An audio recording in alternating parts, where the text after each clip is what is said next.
3 things that most beginning artists are doing that are causing them a lot of stress, a lot of worry. And once you identify what these 3 things are and you stop doing them, you're gonna be a lot happier. I guarantee it.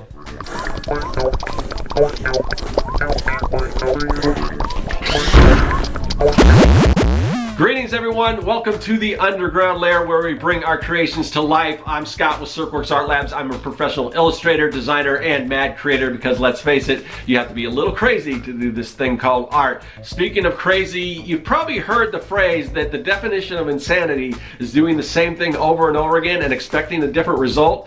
Well, a lot of beginning artists are doing just that. They're doing particularly 3 things that are just causing them a mess of trouble and not serving them very well. And so I want you to identify that so you're just not repeating these things over and over again. And sometimes even people who have been doing this for a while are doing it too. So I'm gonna lay that out there, talk about what these 3 things are, and then hopefully we can get rid of those, get back on track, and start producing some great artwork. And I think, like I said in the beginning, I think you're gonna be a lot happier. So we're gonna do some artwork. I'm gonna talk about what these 3 things are. All right, so the first thing that beginning artists worry about, but really shouldn't, is people stealing their artwork. Okay, it is true, art theft happens, it happens all the time, it sucks, it's unfortunate, but just worrying about it or trying to stop it, it's almost an exercise of futility, to be honest. And the thing is, the ironic part is that most people that worry so much about their artwork being stolen, their work probably isn't at a place yet where it's really worth stealing. I know that sounds kind of harsh, but it's true. I mean, you see this with watermarks.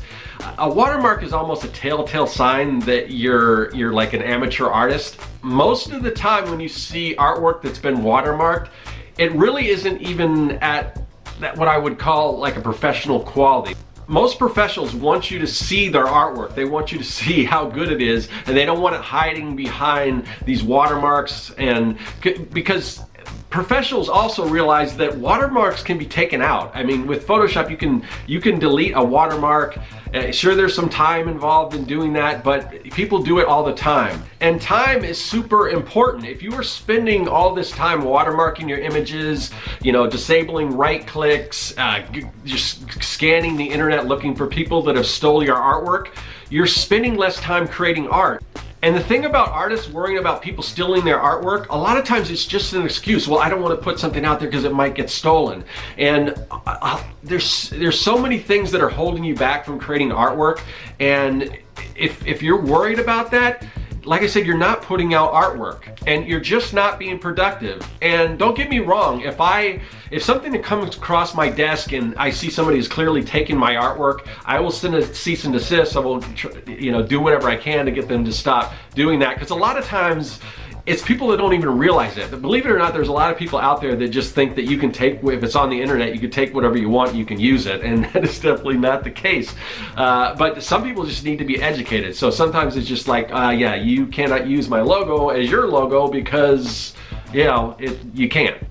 But I am not going to spend all my time just looking, every nook and cranny of the internet to see if somebody is stealing my work. I just don't have time for that. I'd rather be working on creating new artwork. And the good thing is the internet, by and large, is fairly self-policing. So if somebody sees something out there, they recognize it's yours and somebody else is using it, a lot of times they will contact you and bring that to your attention. So you don't need to focus so much on that yourself. I've had people do this with my own work, and sometimes it's something that I have either licensed for somebody else to use, or sometimes it's generally something that has been stolen, and then I can take action on that. But one of the main things you want to focus on as an artist, as a beginning artist, is productivity, because you probably don't have that much work to show already, so you want to create more work and you want to improve. And if you're worried about people stealing it, so you're doing all this other stuff, you're not creating. Now, here's the thing, I make digital products. And digital products are easy to steal. They're probably one of the most easiest things to steal. And I could have taken the stance that, I don't want to put my stuff out there digitally because it's going to be too easy to steal. Now, I guarantee you my digital products have been stolen many, many times over. I don't have any idea how many because I'm not focusing on that. I'm focusing on the actual sales that I'm getting by putting those out there. And if I wouldn't have put those out there, I would have been, most of the money that I make, to be honest, comes from digital sales. And sure, there's a lot of stuff being stolen, but that's just sort of the price of doing business. And if I said, well, I don't want to put that out there because it's going to get stolen, all that money that I am making would be gone. Sure, it would be a lot more if people didn't steal it, but I don't even, like I said, I don't even focus on that. And you may argue, well, you know, you're losing sales. But the thing is, you aren't really losing sales, because anyone that's going to steal your artwork wasn't going to pay for it in the first place. Thieves do not buy artwork. If they steal artwork, they're not going to buy artwork. It's just, that's not the thing. So really, you're not losing out on sales, because those people weren't going to buy your stuff to begin with. And like I said, it sucks that artwork is being stolen and you put stuff out there, and there are some horrible cases, but honestly, there's not a whole lot you can do about it. So just worrying about it is not going to do you any good. And you know, you just have to look at it as sort of the cost of doing business. Retail outlets, they factor in a certain amount of product that they figure can get stolen with them still making a profit, and they build that into, you know, their profit margin and everything. So you have to figure that, you kind of have to take that stance yourself, and just don't worry so much about your art being stolen, because it's going to weigh on you and it's going to consume you, and things like that consume you, you're not being productive, you're not getting stuff out there. So focus on doing more work. And the thing is, if you put something out there and gets stolen, sometimes for me, it's like, well, I've got another thing right around the corner that I'm going to release, and I'm going to keep putting things out there. So they're going to have to, these thieves are going to have to keep up with me, because I'm constantly putting out new things and trying to innovate and things like that. So yeah, that's my first thing that you really should stop worrying so much about, and that is worrying about having your artwork stolen. The second thing that beginning artists worry about, but really shouldn't, is building a portfolio of client work. New artists are way too focused on getting clients and building a portfolio around that type of work. Now, don't misunderstand me, there is definitely value in working for clients. Building that working relationship, learning how to meet deadlines, that's a big one. And just being comfortable working that back and forth with a client. There is tremendous value in that. So that's not what I'm saying. I'm not saying don't do client work. Unfortunately, out of desperation, that leads to a lot of like undercharging and doing work for free and taking on clients that you really don't want to work with and types of projects you really don't want to do. And some companies understand this, and they will take advantage of, you know, a more green artist, and, you know, kind of offering that work for exposure.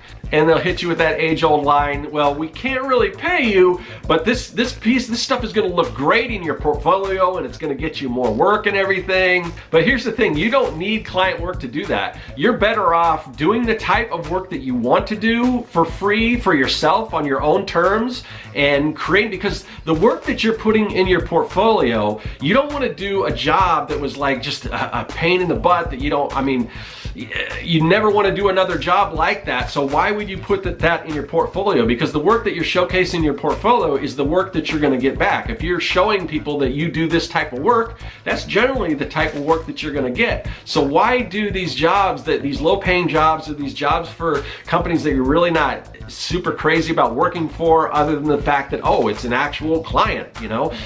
You don't have to worry about that. You can put anything in your portfolio.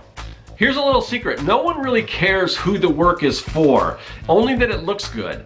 So, I mean, no one's gonna come to you and say, wait, you did work for AAA Plumbing? Oh, wow. And then there are exceptions to this rule. You know, there are very high profile companies and everything that look great in your portfolio. Chances are you're not getting that opportunity as a beginning artist to work with those companies, and those companies aren't the ones that are gonna be offering you work for exposure anyway. They're gonna be actually paying you. So that's probably out of the equation. And here's the thing, those bigger clients that can actually garner respect like that, you don't actually have to do a project for them. You can do a mock-up. Just if there's say if you're a big fan of Dunkin' Donuts, okay, and maybe you don't like their logo, or maybe you have an idea for a really cool illustration that would go good with a campaign for them, or whatever the case is, just do it, put in your portfolio. And you don't lie about it. You don't say, yeah, I did this officially for Dunkin' Donuts. You say, no, I'm just a fan of Dunkin' Donuts, and I thought this might be a new direction for them to go. And so put that in your portfolio and just explain this. Explain your thought process. That's what people care about, because that's what people, potential clients will remember, and they'll be like, oh, I can kind of see how the thought process, and that's what I want. I want this artist to think about that with my own, my own products or service or whatever. So do whatever you want. Do what you really want. Have, with your own rules, because even if you are doing something for Dunkin' Donuts, it may not come out with the way you may pitch an idea to them, and they may reject it. And that's the other thing. I often put rejected ideas, because sometimes I like a particular idea that a company didn't go for. I'll put the one I liked in a portfolio. It doesn't matter. I'll just say, well, they went with a different direction, but I kind of like this, because that's the type of work that I want to get more of. So that's the type of work I'm going to put in my portfolio. But you don't actually need to do stuff officially for clients. You can put whatever in there. And the cool thing is, I've seen it happen where somebody will do just an idea for a client that they really like, that they're not actually working for, put it up on Instagram, and that client may see that, the hashtag, and contact them and say, I really like what you did.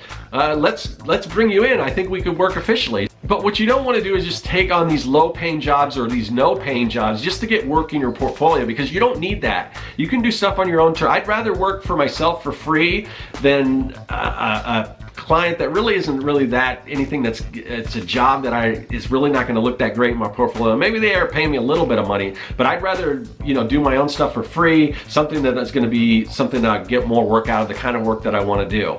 Because here's the thing about exposure. This is a meme that came to me, and I wish I could attribute to whoever sent it to me. I don't know where it came from. If somebody comes to you and they're trying to explain the value of exposure, just throw it back at them with this. Ask them, do you know who created the artwork on the $1 bill?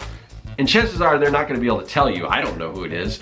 That dollar bill is in front of billions of people day after day, and still no one knows who created the artwork for that. So in that case, just say, you know what? Just give me the dollar. And somebody sent me that meme, and I was just like, oh, that is perfect. I'm gonna use that the next time somebody comes to me with exposure. And here's the other thing. I don't get a lot of requests to do stuff for exposure, because I've been doing this for so long. A lot of people, not everyone, some people, like I said, are just ignorant, or they just don't know any better. But a lot of people, they do take advantage of artists just starting out, and that's something you got to watch out for, and something you don't want to get involved with, something you don't want to worry about. Just do your own thing, and you're going to be better off. Okay, the final thing that beginning artists worry about but shouldn't is finding your style. This is a big one. So many young, so many green, so many unexperienced, or artists just starting out worry so much about this. Finding their style. It is just, it consumes them. It's crazy. And here I am coming across like I'm better than you, because I did the same thing when I was just starting off. I was so worried about, oh, I gotta find the right style, and that's how people are gonna find me. And I mean, your style will come to you in time. And sure, there are experienced artists that are kind of like chameleons that can adopt these just different styles and switch back and forth from one. But the reason why they can do that is because they've already learned the fundamentals of drawing and design. Many newer artists, those just starting out, they want to skip this whole step and just get right to creating the style without ever having really learned the basics or the fundamentals of art. So I've heard it said over and over again that style is what you do wrong. But that doesn't necessarily mean if you're doing everything wrong that you have a more stylized look. You don't want to use style as a crutch for just doing bad art. I mean, you hear like, oh, that's just my style. So your style is drawing wonky feet and bad hands. I mean, if you look at somebody like Picasso, very stylized look and everything. But the thing is, Picasso could draw. He knew how to draw. He spent years perfecting, his skills of figure drawing and all the things that the fundamentals, like I said, that an artist needs to learn. And it wasn't until then that he sort of adopted Cubism and came up with the look that he's recognized for. But his work wouldn't have been what it was if he didn't have that groundwork laid, that foundation. If we bring this around to comic books, so look at somebody like Mike Mignola, who's got a very stylized look, and it's deceptively simple in some ways. It's a lot of heavy blacks, but if you look at his earlier work, he didn't start off that way. He first learned the fundamentals. He learned light and shade. He learned composition. He learned all that stuff. So then he could kind of strip all that stuff away and develop this really unique style that's been duplicated over again by other artists and inspired other artists. but a lot of times people will just look at that and they'll just try to start at that point, and the work just doesn't look like Mike Mignola's does. It doesn't have that experience behind it. A good analogy would be like, take for instance a home. If you're building a house, you have to have that foundation laid, the cement. You've got to have that framework done. If you are just the finishing stuff like the drywall and the texture and everything, that's what people are seeing. That's the exterior. That's what people know. They don't see all the stuff behind it. But if the foundation and the framework isn't sound, no amount of drywall or paint or any finishing is going to look good. You have to have that foundation laid, and it is the same with art. And people tell me that I have a style. People, I honestly, I'm not sure I really recognize it, but I didn't set out to create a style. It just sort of found me. I just kept doing what I was doing, and of course I take in influences from different places, but I wasn't, except like I said in the beginning, because I think everyone starts off that way. But as soon as I let that go, as soon as I stopped worrying so much about, oh, I'm trying to find the style just comes to you from your experiences and the different artwork that you're looking for. Little bits and pieces of everything will start to come into your work, and it'll inform your work, and you'll have a style whether you know it or not. People can pick my stuff out. For me it's a little harder, but I've seen this with other artists where, my friend Josh, he sent me a picture that he did of my characters. I didn't know it was from him. It was a surprise. I opened it up and it took me a second. I'm like, what is this? And then I just looked at it and I'm like, oh, this is Josh. I can tell because he has a particular style. But I don't think he set out to do that style. He didn't set out, it just kind of found him. And that's what you're gonna find if you stop worrying so much about, oh, I gotta find my style. And what's my style gonna be? I gotta choose a style. And putting all this work into finding a style, that's really not the way to go about it. Just focus on the basics, focus on the fundamentals, focus on laying that groundwork, and your style will come to you. So that's it. Those are the 3 things that most beginning artists worry about that probably shouldn't. What about you? If you're a beginning artist, do you worry about this? Maybe you're an established artist. Maybe you're still worrying about this. Some of this stuff doesn't go away that easily because we build them as habits and they just persist. So the sooner we can get rid of that, the sooner we can distance ourselves from that, the better we're gonna be. And like I said, I've made all these mistakes before, so I speak from experience, but these are the things that, the main thing about doing art, especially as a beginner, like I said, is being productive. The more artwork you're putting out there, the better your artwork's gonna get. It's not gonna get better by worrying about these things that are preventing you from actually getting busy and doing artwork. So that's my advice to you. It's not gonna be that easy to get rid of this stuff, but start trying now, trust me, and you'll be a lot better off. But let me know in the comment section, are you big on any of these 3 things? Do you find that you're consumed by it? Is it holding you back in any way? Let me know in the comment section, and yeah, that's all I got for today. I'll see you guys later. That is all. Hey, thanks for watching. If you like what you saw and you want to see more, hit that subscribe button. Also, you can follow me at Serkworks on social media, and now you can support the work that I do on Patreon. Do you like making comics? Then go to Serkworks.com and pick up the Comic Maker Starter Kit. It's packed full of fonts, brushes, templates, and more. And best of all, it's totally free.